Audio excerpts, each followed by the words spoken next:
ઉજાત માથા ખંભે અદબ.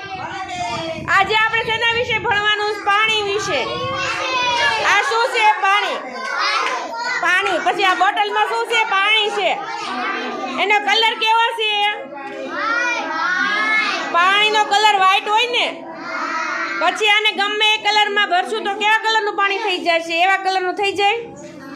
પાણીનો આકાર હોય ન હોય. જો આ વાટકીમાં ભર્યું છે તો એમાં સમાઈ જાય. બોટલમાં પાણી ગમે એ વસ્તુમાં આપણે ભરી શકીએ. એનું કદ આકાર હોય નહીં. પછી ગમે એ કલરમાં મિક્સ કરશું તો એવા કલરનું પાણી બની જાય કે નહીં? હા. અને પાણી આપણે પીવા માટે જરૂરી છે કે નહીં? પાણી પીધા વગર આપણે રહી શકીએ? તો પાણી પીવું ખૂબ જરૂરી છે કે નહીં? પછી પશુ પંખી પાણી બધાને તે પાણી પીવા જોવે કે નહીં? તળાવમાંથી. એ લોકો તળાવમાંથી પીવે છે. એમાંથી પછી ઝાડવા વૃક્ષ એ બધું જોવો છો કે નહીં? એ બધાને આપણે પાણી પીવડાવીશ ને, ઝાડને પણ.